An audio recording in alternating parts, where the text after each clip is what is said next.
जय श्री कृष्ण साहब। आप सभी का मेरे चैनल पर स्वागत है। सिर्फ एक व्रत और मिल जाए संतान सुख का आशीर्वाद, हर उस माँ के लिए जो संतान की कामना करती है, हर उस स्त्री के लिए जो मातृत्व व सौभाग्य चाहती है। चौथ माता का व्रत है आशा की वह किरण जो बदल देती है भाग्य की दिशा। तो आइए डूब जाएं भक्ति, श्रद्धा और आस्था की इस अनुपम यात्रा में।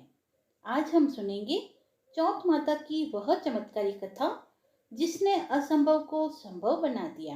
आप सभी को चौथ माता के पर्व की हार्दिक शुभकामनाएं। आज आप इस वीडियो में सुनेंगे चौथ माता की कथा और भगवान विघ्नहर्ता गणेश जी की कथा, क्योंकि चौथ माता की व्रत व कथा के साथ भगवान श्री गणेश की कथा सुनने से व्रत का पूर्ण फल प्राप्त होता है। एक गांव में सेठ सेठानी रहते थे। उनको एक बेटा और बहू थी। बहू रोज बर्तन मांजकर पानी डालने नीचे जाया करती थी, तो आस पड़ोस की औरतें उसे पूछा करती थी, आज खाने में क्या खाया? तो वह कहती, बासी कुर्सी तर बासी। एक दिन जब वह बर्तन मांजकर पानी फेंकने गई और रोजाना की तरह औरतों ने पूछा कि आज क्या खाया, तो फिर उसने यही जवाब दिया, बासी कुर्सी तर बासी। उस दिन सेठ का बेटा नीचे उतरते हुए उसकी यह बात सुन लेता है और मन में सोचने लगता है, अभी तो यह ताजा भोजन करके आई है, फिर इसने दूसरों को बासी कुसी क्यों बताया। दूसरे दिन उसने माँ से कहा, माँ आज भोजन में खीर और खांड बनाना। माँ, बेटा और बहू तीनों ने बड़ी प्रसन्नता से भोजन किया। बहू फिर से बर्तन धोकर पानी को नीचे डालने गई, तो पीछे पीछे उसका पति भी गया। आज फिर औरतों ने उससे पूछा कि आज तुमने क्या खाया?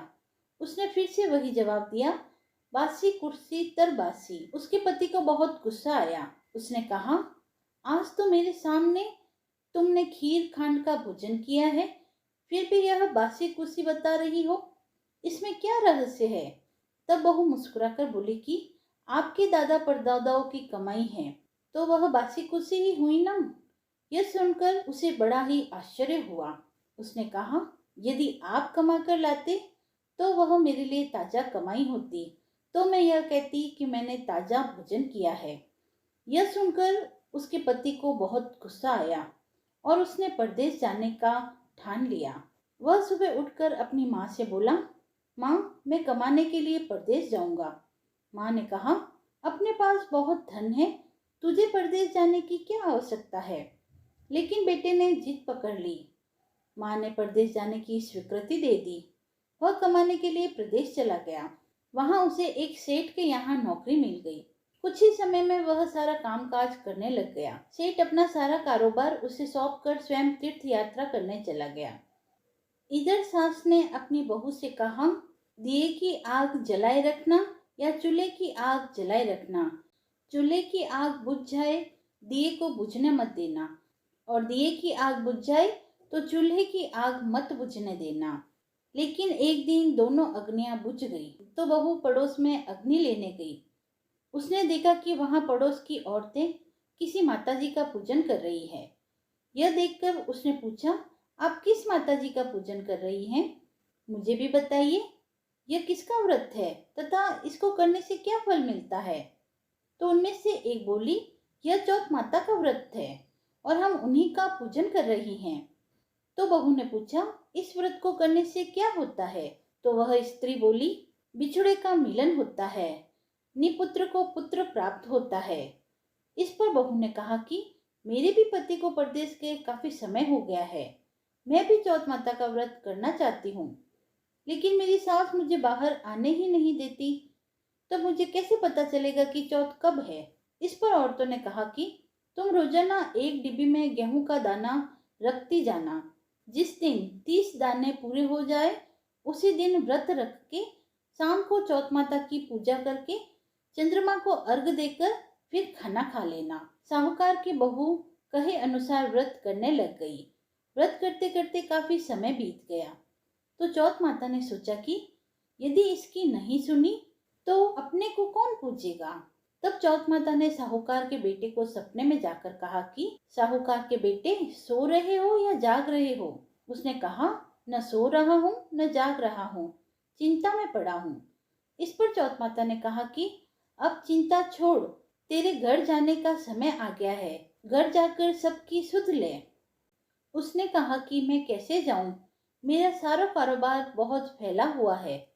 तब चौथ माता बोली, सुबह उठकर नहा धोकर दुकान जाकर चौथ विनायक जी का नाम लेकर घी का दीपक जलाना, तेरा सारा काम सुलझ जाएगा। सुबह उसने वैसा ही किया। देखते ही देखते सारा हिसाब किताब हो गया और उसने घर जाने की तैयारी कर ली। घर को रवाना हुआ तो रास्ते में एक सांप मिल गया, तो उसने सांप को सिसकार दिया। सांप ने गुस्से में आकर कहा कि मैं तो अपनी 100 साल की उम्र पूरी करके मुक्ति पाने जा रहा था, तूने उसमें बाधा डाल दी, अब मैं तुझे डसूंगा। इस पर साहूकार के बेटे ने कहा कि मैं 12 साल से अपनी माँ और पत्नी से नहीं मिला, मैं उनसे मिलने जा रहा हूँ, उनसे मिलने के बाद तुम मुझे डस लेना। वह घर पहुंचा। घर पहुंचने पर वह बहुत उदास दिखाई दिया। बेटा कुछ बोला ही नहीं, लेकिन उसकी पत्नी समझदार थी, वह होशियार थी। उसने सारी बातें पता कर ली। उसके पति ने उससे बताया कि ने एक सांप को जलने से बचाया था और इसी कारण वह उससे नाराज हो गया और उसने कहा है कि वह मुझे रात्रि को आकर डस जाएगा। उसकी पत्नी बहुत चतुर थी। उसने कहा कि आप घबराइए नहीं, लेट जाइए, मैं एक उपाय करती हूँ। पत्नी ने कमरे की 7 सीढ़ियों पर 7 वस्तुएं रखी। उसने पहली सीढ़ी पर रेत, दूसरी पर इत्र, तीसरी पर गुलाल, चौथी पर कुमकुम केसर, पांचवी पर लड्डू, छठी सीढ़ी पर गलीचा और 7वीं सीढ़ी पर दूध का कटोरा भरकर रख दिया। इस प्रकार वह 7 ही सीढ़ियां सजाकर बैठ गई। आधी रात होते ही नाग वहां आया और सीढ़ियां चढ़ने लगा। पहली सीढ़ी पर रेत में लेट गया और कहने लगा कि सेठ की बहू ने आराम तो बहुत दिया, पर वचनों में बंधा हुआ हूँ, सो डसूंगा तो अवश्य ही। इसी प्रकार 7 सीढ़ियों पर नाग आराम करता हुआ और कहता हुआ कि डसूंगा तो जरूर। यह कहते हुए कमरे की ओर जाने लगा। वह जैसे ही कमरे में जाने वाला था कि चौथ माता ने विचार किया कि मैं इसे नहीं बचाऊंगी तो संसार में धर्म कर्म और व्रत पूजन को कौन मानेगा। अब तो गणेश जी, चंद्रमा जी और चौथ माता ने उसे बचाने का विचार किया। चंद्रमा जी ने उजाला किया, चौथ माता ढाल बनी और गणेश जी ने तलवार लेकर नाग को मार दिया और ढाल से ढक दिया। अब बहू भी थकी हारी सो गई। दिन निकला तो लोग बेटे से मिलने आए, परंतु बेटा बहू तो उठे ही नहीं थे। बहुत देर हो गई तो माँ उन्हें उठाने गई। माँ ने 7 सीढ़ियों पर जो कुछ देखा तो वह बहुत ही घबरा गई और बेटे बहू को आवाज लगाई। बेटा बहू उठे तो देखा कि एक ढाल तलवार वहां पड़ी है। अब ढाल उठाई तो वही काला नाग मरा हुआ पड़ा है। बेटा बहू ने सोचा कि आज तो धर्म कर्म ही आड़े आए हैं, जो भगवान गणेश जी और चौथ माता ने उनकी रक्षा की।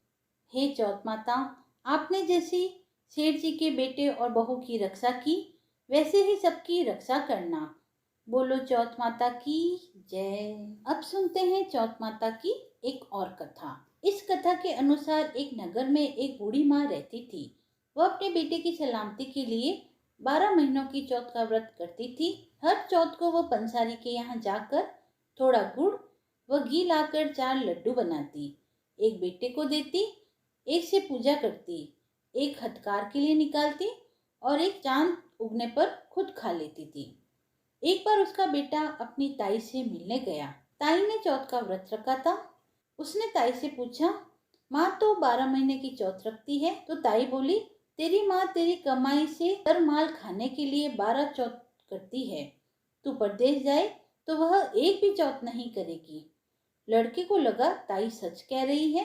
घर आकर उसने माँ से कहा कि माँ, मैं परदेश जा रहा हूँ, यहाँ तो मेरी कमाई खाने पीने में ही उड़ा देती है। माँ ने समझाकर रोकना चाहा, पर बेटा नहीं माना। माँ ने उसे साथ ले जाने के लिए चौथ माता के आंखें दिए और कहा, मुसीबत में यह आंखें तेरी मदद करेंगे। वह आंखें लेकर वहां से रवाना हो गया। घूमते घूमते एक नगर में जा पहुंचा। उसने देखा एक बूढ़ी माँ रो रही थी और पुआ बनाते जा रही थी। उसने पूछा तो बूढ़ी माँ ने कहा कि बेटा, इस नगर की पहाड़ी पर एक दैत्य रहता है। पहले वह नगर में आकर कई लोगों को खाकर मार दिया करता था, पर अब राजा हर घर से एक आदमी दैत्य के पास भेजता है और आज मेरे बेटे की बारी है, इसीलिए मैं रो रही हूँ और उसी के लिए पोए बना रही हूँ। वह बोला, तू पोए मुझे खिला दे, तेरे बेटे की जगह आज मैं चला जाऊंगा। बूढ़ी माँ ने खीर पोए उसे खिला दिए। खा पीकर वह सो गया। रात को राजा के सैनिक आए तो बूढ़ी माँ ने उसे भेज दिया। दैत्य के सामने पहुंचने पर उसने चौथ माता की आंखें दैत्य की तरफ फेंककर कहा कि हे चौथ माता, यदि मेरी माँ मेरी सलामती के लिए व्रत करती है तो दैत्य का सिर कटकर नीचे गिर जाए। तुरंत दैत्य का सिर कट गया। लड़का वहां से वापस आ गया।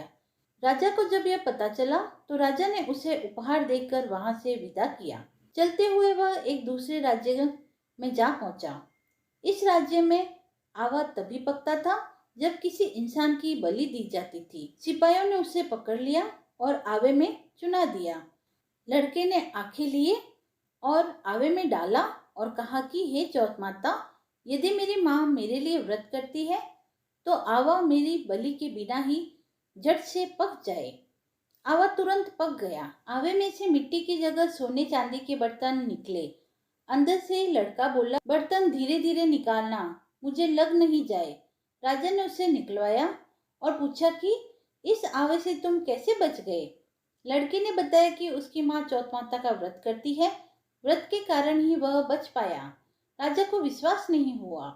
उसने एक चांदी की सुराही मंगवाई और कहा कि तुम सुराही की नाली से निकल कर दिखाओ, तभी मुझे विश्वास होगा। लड़के ने चौथ माता को याद करके आंखें सुराही में डाल दिए और कहा कि मैं भंवरा बनूं, सुराही से निकलूं। लड़का भंवरा बन सुराही से निकल गया। राजा ने खुश होकर राजकुमारी की शादी उस लड़के के साथ करवाई और सभी लोगों को चौथ माता का व्रत करने के लिए कहा। उसे माँ की याद आई। उसने राजा के पास जाकर खुद के नगर जाने की इच्छा जाहिर की। राजा ने हाथी, घोड़े, रथ और खूब सारा दहेज देकर उसे विदा किया। चौथ का दिन आया। वह अपने नगर में पहुंचा। वह अकेला पंसारी के यहाँ माँ का इंतजार करने लगा। सोचा, चौथ है तो माँ यहाँ जरूर आएगी। थोड़ी देर बाद लकड़ी टेकती हुई माँ आती दिखाई दी। उसकी माँ की आंखों में जाले आने के कारण दिखना कम हो गया था। लड़के ने जानबूझकर अपना पैर लकड़ी में लगा दिया और कहने लगा कि बड़ले पूत काटी, मेरे पैर में लगा दी माँ। माँ ने उसे नहीं पहचाना और कहने लगी, भैया, मुझे चाहे जितनी गालें दे दो, पर मेरे बेटे को कुछ मत कहना। बेटा माँ के चरणों में गिर पड़ा और कहा, माँ, मैं तेरा ही बेटा हूँ, मुझे माफ कर दो। माँ ने उसे गले से लगा लिया। नगर के लोगों ने विश्वास नहीं किया कि वह उसी का बेटा है।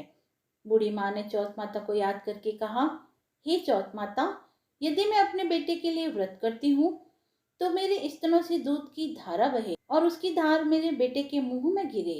धारा बह निकली और बेटे के मुंह में गिरने लगी। सारे लोग चौथ माता की जय जयकार करने लगे।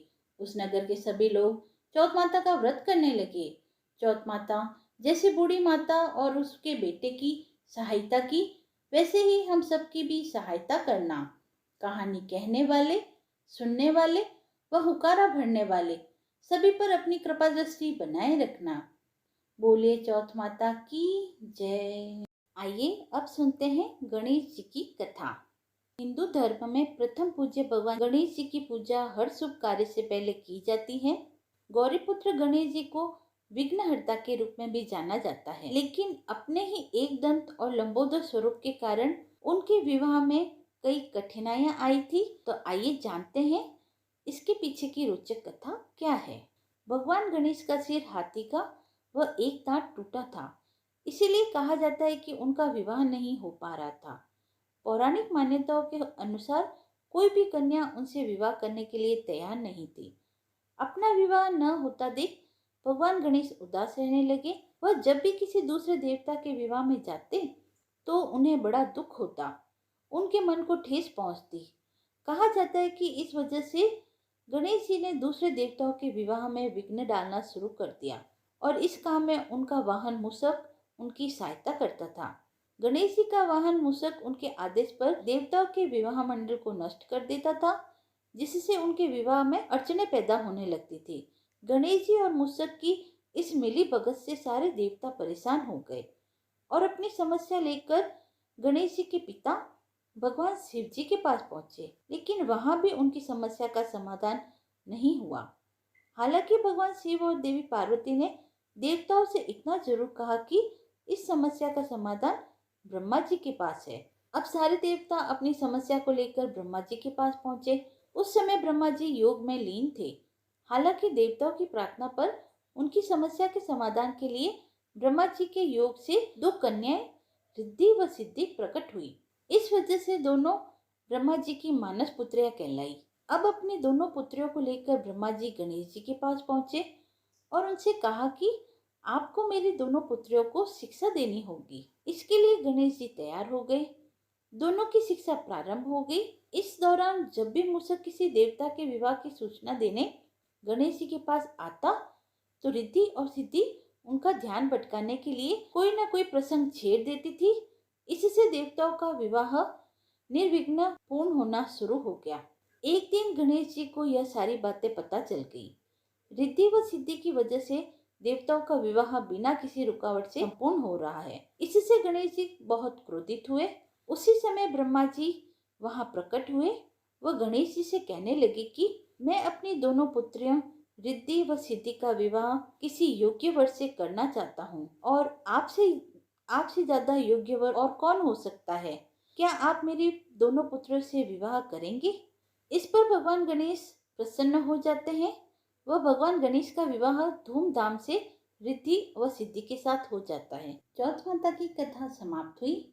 चौथ माता की यह पावन कथा केवल एक कहानी नहीं, बल्कि एक आस्था है जो सच्चे मन से पुकारने वालों की रक्षा करती है। अगर आपको यह कथा पसंद आई हो तो इसे अपने परिवार और मित्रों के साथ जरूर शेयर करें। चैनल को सब्सक्राइब करें, बेल आइकन को प्रेस करें और वीडियो पसंद आया हो तो उसे लाइक करें। वह हमसे जुड़े रहें और व्रत कथाओं की श्रृंखलाओं में। जहाँ श्रद्धा हो वहाँ चमत्कार अपने आप होते हैं। जय चौथ माता।